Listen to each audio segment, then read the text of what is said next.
thumbnails today, and they're going to be due at the end of the period. Yay.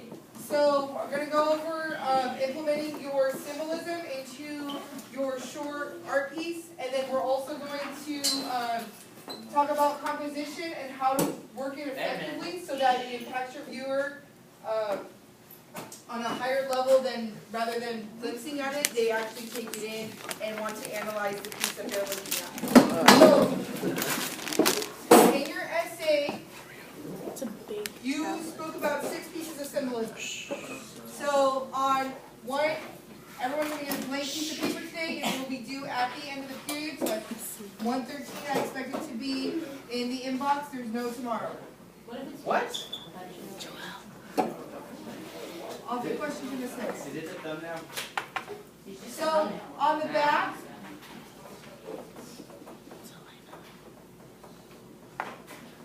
in your essay that you wrote to me, you did a narrative, and we covered a dramatic either positive or negative event that happened in your life.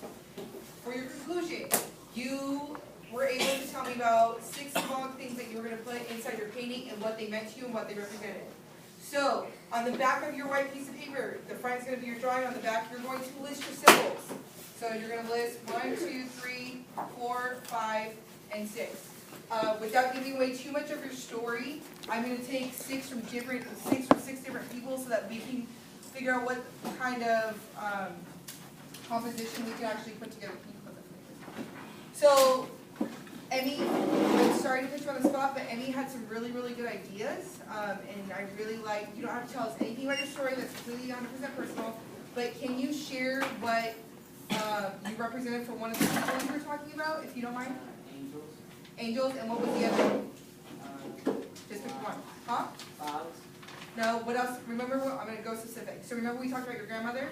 So if one of the symbols in your piece has to do, let's say you were working about your grandmother. So Emmy's like, I don't know how to represent her. And I said, you want to really think about what this person meant to you and how they lived their life. And when you were to remember them and you had to draw something that wasn't their portrait, how would you represent that person? And what you say about your grandmother, she liked to what? Cook. She liked to cook. So then we agreed on what would be a good symbol for your grandmother. Cooking utensils. Cooking utensils. So he can choose any type of cooking utensils. Special. And then what else did you want to put in? You wanted to put angels, right? Yeah. Okay. And then what did the angels represent? My grandparents. Okay. And why are they angels? Because they died and they're looking down on me. Okay. And they passed away Yeah, that's not a bit. and they're watching over him.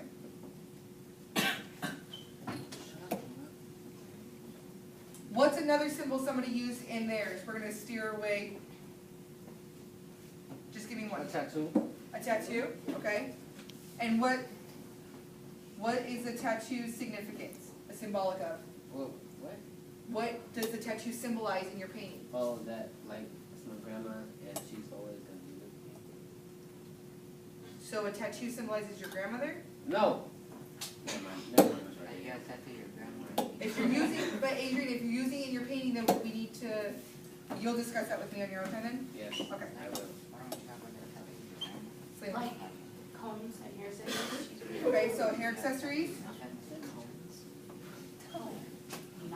How the Okay, event we changed give you or marked everybody you? the utmost respect. There's no laughing or questioning. And what do those represent? Because my grandmother was a hairstylist. Okay, so represents her grandmother because she was a hairstylist. Jensen, do you have one? Yeah. What is it? Bird. A bird? Okay, and what does a bird represent in your painting? My mom has a tattoo of a bird on her back. So it's going to symbolize your mom? Yeah. Okay. Okay, and then, do you have one for us? Well, yeah, like a cloudy and like rainy background. Okay, so good. So we're talking about not just items, we're talking about the whole composition. So background is cloudy, and what's that represent? Like sadness. Sadness, beautiful. Okay. Who wants to give me one last one? I'm going to put it down here because we're running out of time. Mr. O'Dell. If I were going to do one, I'd probably have a tattoo. Okay, and what would that say? The tattoo would talk about how I've been marked or changed from the event, and so it would be the actual, like, when you look at me, you could see the change as opposed to the change that happened inside. Oh, so it's an outward appearance instead of keeping things, so instead of having to guess, it's very obvious because you're putting it out front for people to see. It's the first thing you can see. No, we're helping out, we're not saying you're right or wrong, Adrian, we're helping. It sounds like you're telling me I'm wrong. No, you're not wrong. You're not wrong. I'm not saying you can't use it, I said we'll discuss it so that you understand the true meaning of it. We're not putting things on paper just to put them. Okay, so, stop, you need to stop. A way to show that you changed. When we took our pictures, half of you took pictures, half of you didn't. Everybody must take their picture by the end of the day today.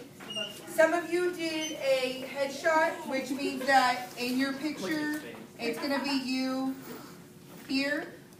Or you did a full picture of yourself, which means you're here. Okay? Now, hold on. Right. When you are placing your symbols of whatever you choose, you need to rank this in importance. The most symbolic things, the things that have impacted you the most, need to be either larger or closer to you.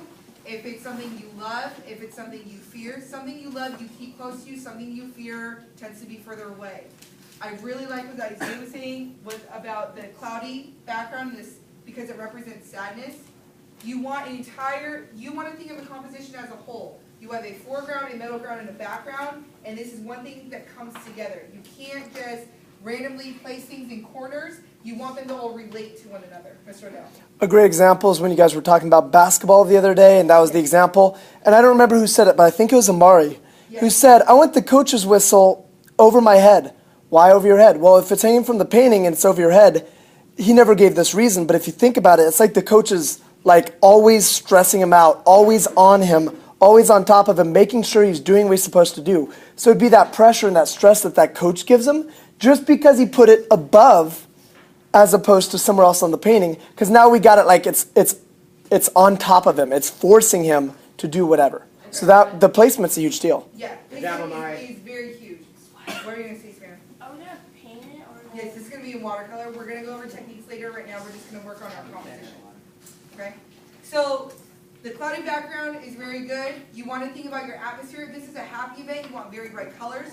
So you want to think about, we're not going to talk about color choice yet, but you really want to think about your background, the setting you're in. If it's happy, again, bright colors, very lively, things should be blooming, it should be bright. If it's sad or tragic or something you really don't like to remember, again, you want a lot of grays, dark colors, things that are as lively as you would something that was happy to remember, okay? Gentlemen, I need the conversation to stop. Another good example, I'll get you in 1 second. When Emmy was talking about angels and the cooking utensils with his grandma, angels tend to be, we always think are in heaven, but they are not limited to you. Again, if they're close to your heart, it doesn't have to actually mean that they're in heaven. Angels could be represented, you could wear an angel, like on a necklace. Maybe they could sit on your shoulders because they're directly looking over you or constantly interacting with you.